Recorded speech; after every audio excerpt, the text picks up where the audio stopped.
Welcome to today's Explainer. We're going to completely demystify the black box of smart infrastructure today. We hear buzzwords like smart cities and the Internet of Things all the time, right? But today, we're going to see exactly how a few tiny, super inexpensive sensors can literally solve a massive global problem. Get ready to completely rethink the infrastructure you walk past every single day. Have you ever looked out a plane window on a red-eye flight over a sprawling metropolis and just wondered, how much energy is being wasted right down there? We're simply lighting up totally empty streets while the entire city is fast asleep. It's a beautiful sight, for sure, but beneath that glow is a staggering level of hidden inefficiency. So let's start on the ground with Section 1, the flaws of traditional lighting. Think about driving down a completely empty road at 3 a.m. It's lit up like a massive football stadium, right? It's a bit eerie, sure, but more importantly, it is a huge drain on resources. These legacy systems we've relied on for decades, well, they were built with a super basic binary mindset. The sun goes down, the lights blast at 100% capacity, and they just stay that way until morning. And this old-school binary approach, it leads to 4 massive systemic failures. First off, it wastes up to 40% of its energy on literal ghost towns, zero traffic. Second, the maintenance is incredibly slow and reactive. Someone literally has to call in a broken bulb, or crews have to drive around hunting for them. Third, there's absolutely zero adaptability. They rely on fixed timers that completely ignore the weather or actual human activity. And the result of all this? Billions of dollars in rising, completely unoptimized costs for cities every single year. Okay, let's move on to Section 2, Anatomy of a Smart Light. First up, we have the brain of the whole operation. This is the ESP32, or sometimes an Arduino microcontroller. This little piece of hardware acts as the central hub. Basically, its one and only job is to process incoming data from sensors and intelligently control the lights based on that exact data. It's the central command. Next, we've got the first eye of the system, the LDR, which stands for Light-Dependent Resistor. This is a brilliant, super cheap little component that detects ambient daylight. It's basically the trigger that whispers to the brain, hey, the sun is setting, and kicks off the whole dusk-to-dawn cycle. Then there's the second eye, the PIR, or Passive Infrared Sensor. Now, while the LDR is busy looking up at the sky, the PIR is watching the street. It's specifically looking for human or animal movement within a clearly defined range.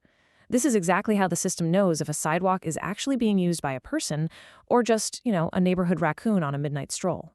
Finally, we have the muscle of the system, a highly efficient LED array. But this isn't just your standard light bulb. It uses something called PWM, or pulse width modulation. This specific dimming technique is what lets the light smoothly and instantly execute those adaptive brightness commands coming straight down from the microcontroller. All right, let's look a little closer in Section 3, Deep Dive, the sensors. Let's break down the physics of the LDR first. Just like the name implies, it physically changes its electrical resistance depending on how much light hits it. So, in bright daylight, its resistance drops way down, letting a high voltage flow right through.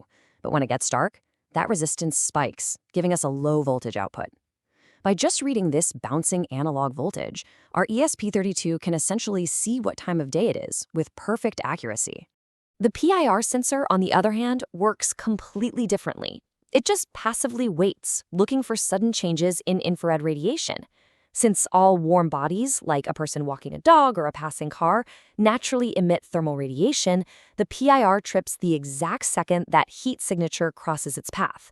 It's honestly a foolproof way to detect life in motion without needing any complex or invasive cameras. So how do we actually bring all this together? Let's check out Section 4, System Logic and Architecture. The data flows beautifully through 4 distinct stages here. Step 1 is sensing. That's the LDR and PIR grabbing raw data from the environment. Step 2 is processing, where the ESP32 constantly pulls that incoming info. Step 3 is the decision phase, where the code runs a logic loop to figure out the right move. And Step 4 is actuation, where the LED array actually adjusts based on that exact decision. And the logic itself? It's just a perfectly elegant conditional loop. If the LDR says it's dark, and the PIR says there's motion, boom, the lights hit full brightness. But if it's dark and there's absolutely no motion for a set amount of time, the lights gracefully dim down to a baseline level. It saves a ton of power, but still keeps things safe. And obviously, if it's daytime, the lights just stay completely off. Simple as that. Let's zoom back out for a second and look at Section 5, Real-World Urban Impact. When you take this localized pole-by-pole logic and deploy it across a whole city, the impact is staggering. By only blasting maximum power when it's genuinely needed, cities instantly see a massive 40% drop in energy consumption compared to those old fixed brightness systems.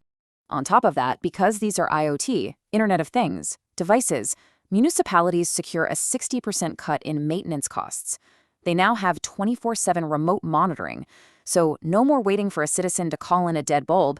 The system fires off an instant alert straight to a city dashboard the very second a component fails. And here is a hidden benefit that engineers absolutely love. Because the system spends so much of its life intelligently dimming the lights, instead of running at a redline maximum output, the thermal wear and tear slows way down. The actual operational lifespan of the LED array is extended by a factor of 3 times. That means fewer replacements, less manufacturing, and just massive long-term savings. We've covered a ton of ground today, so let's wrap things up with Section 6, Summary and Quick Quiz. All right, let's see how much you retained. First question for you. What exactly does LDR stand for? And what specific physical property is it actually measuring to figure out the time of day?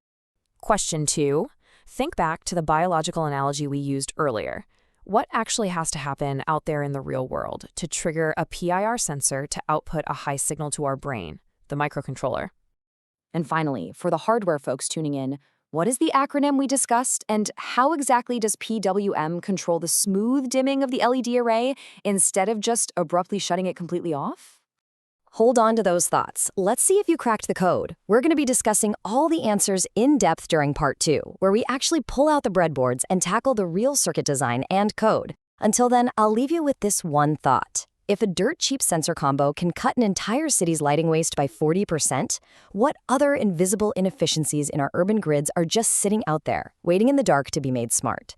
See you in part 2.